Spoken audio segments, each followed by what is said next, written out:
I'm probably being too dramatic when I say integration is a way of life, but I'm going to make an argument in support of that, and I'm going to use one of the applications that is especially important in this course. But let's first of all talk about this integration as a way of life. So there's the way we write an integral from a to b of f of t dt, and I've drawn a picture to go with that.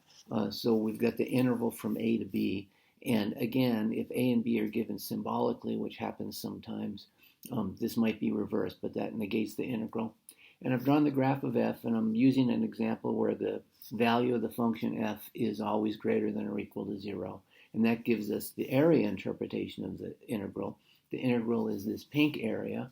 And what I've done here is shown one subdivision and a sample.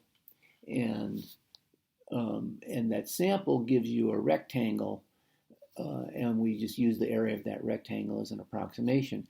As we get finer and finer, that approximation gets better and better, so we can hardly ever, not often, do an exact integral. And a reminder of the whole process, it's subdividing. There's one subdivision that gives us an interval of size delta x. We sample. There's the sample. This is the clever part. So we need to be clever sometimes about how we do the sample. You'll see that in the example later. And then we form the sum, and then sometimes we take the limit as the number of intervals goes to infinity. Very rarely in a one-semester calculus course will you be taking this limit. That's what the fundamental theorem of calculus is for, is the limit's already taken in the fundamental theorem of calculus. But sometimes you have to do it. If you have a passive function, a table of values, all you can do is the subdivisions given, the samples are given, and then we use something like the trapezoid rule. Okay, so the integration way of life is something that I'm going to illustrate just by talking about a physics problem. Now, there's no physics prerequisite to a course like this, so I'm just going to do this very qualitatively. And so we want to imagine that we have a large building or something. And so here's the building. Not a very, this is an abstract building, I guess. And then we have some stuff on a rope, and we're going to pull that stuff up the side of the building. So I'm not going to write rope, but you might have various things attached to the rope at different places, or so forth and so on. And then someone is pulling the rope up to the top. And the question is how much work is done. Now, that's a physics question, so let's just talk about this as part of integration in life. The way you determine how much work is done is you mentally chop the rope up into little pieces and figure out how much work is done for this little piece, and then for this little piece, and then for this little piece, and add those all up. And the algebra works out to be pretty nicely, but that's not the point. The point is that you chop it up into little pieces mentally. If you chop the rope up into little pieces physically, I learned in Boy Scouts a long time ago, you never cut a rope. So anyway, but you do it mentally, and then you mentally imagine how much work it would be to do this. There's a formula for that in physics, how much work to do this piece, how much work to do this piece, and you add those up, and you get the total amount of work done. And so that's a pretty common situation, and a nice outlook on life is that the way that you're going to solve some of these complicated problems is to cut them up into many smaller problems, get good approximate solutions, add those up. I guess this is the time for the Inky Dinky Spider. Add those up, and then you'll be able to solve the problem that you actually have.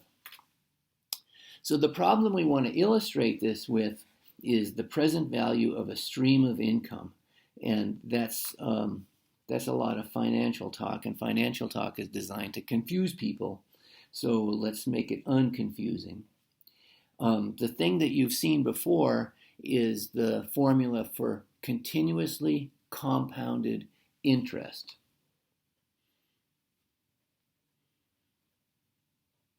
Which takes a long time to write down. And this is something that you could never physically do, where you would, do yearly interest and then monthly interest or weekly interest or daily interest.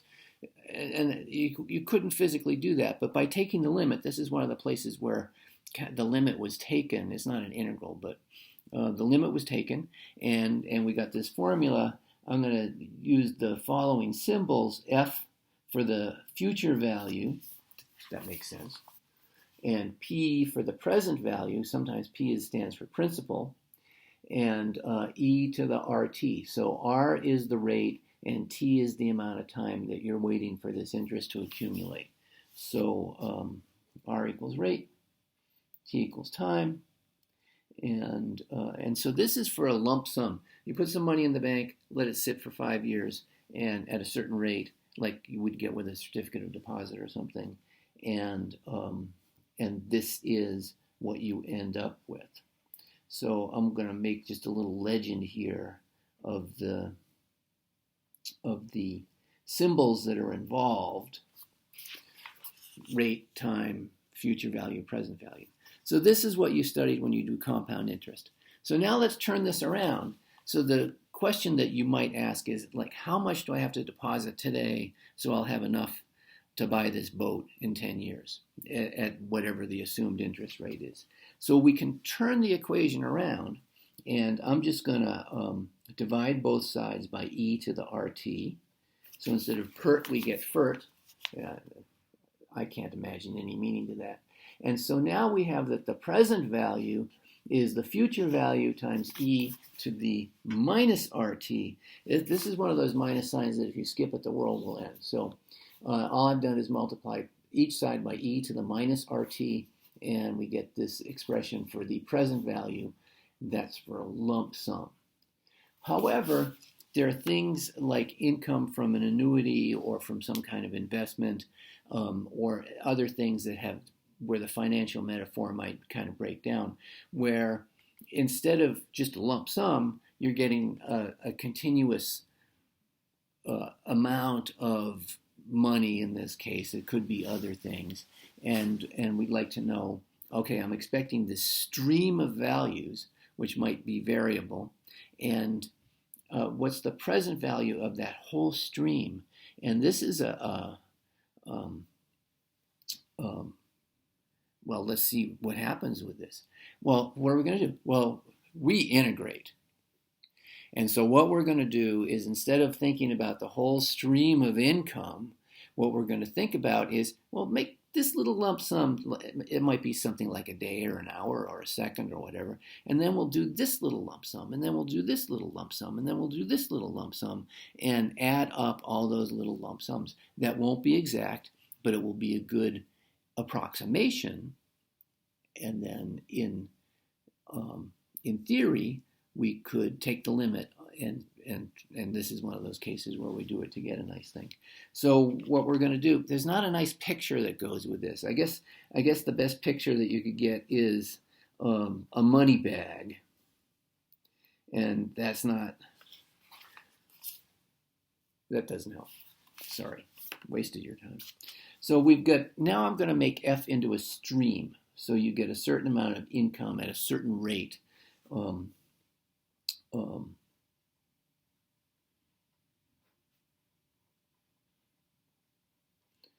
So we're going to subdivide the time, and that's the integration point of view.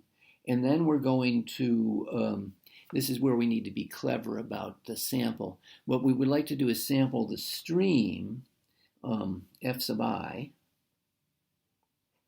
So that's in each subinterval you get a sample of the stream.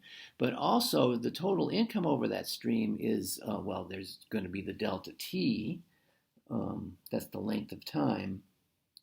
But it also depends on what the time is. So we're going to have to sample the time as well. So this is more typical of what you see in calculus books, where they sample the input value and calculate the output value. In this case, we're still going to sample the output, but we're sampling the input as well. And so once we've waited that amount of time, what we find is that the present value of that piece, P sub I, is F sub I e to the minus R T sub I. So we take a little piece and we figure out its present value, And then we add those all up, and we recognize that that's an integral. And that's one of those things we don't have to do a lot of algebra to recognize that's an integral. It's the integral from 0 to capital T, that's the amount of time that things are going on, of f of t, that's the stream, e to the minus rt dt. So that's the present value of the stream. And so there it is. The problem's kind of solved.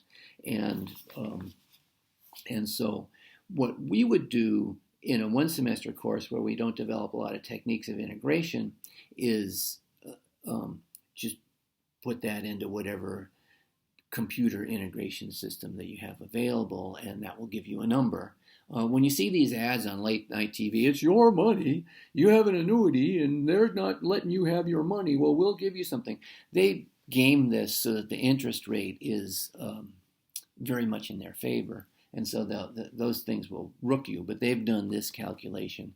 And you can do this calculation in your own self-defense. So I need to make one last little kind of theoretical comment. You can see what happens over an infinite amount of time. And, well, that doesn't make any sense. But you can see what happens. And so you can do that integral. And I'm writing some stuff down. And this will make sense once I say it. So instead of going the integral from 0 to t, we're going to let t go to infinity. We're taking the limit as t goes to infinity. This has a name. This is called the Laplace transform. And this is a very important tool in solving the kinds of differential equations that we haven't looked at yet. Well, partly because we didn't have this tool. And so this Laplace transform is a very useful theoretical tool. So this is the Laplace transform of f. And this is actually a function of r. You change r, you get a different Laplace transform. And so this is a big tool in solving some differential equations. Maybe you'll get a chance to look at differential equations like this. But I didn't come, I actually already had a PhD before I saw them. So, but it could happen. These are very useful in a lot of applications. And so, but it's a generalization of the present value of a stream, which is the integral way of life, the same as the integral way of life on pulling up this rope. Subdivide, sample, take the sum of the approximations, and sometimes take the limit.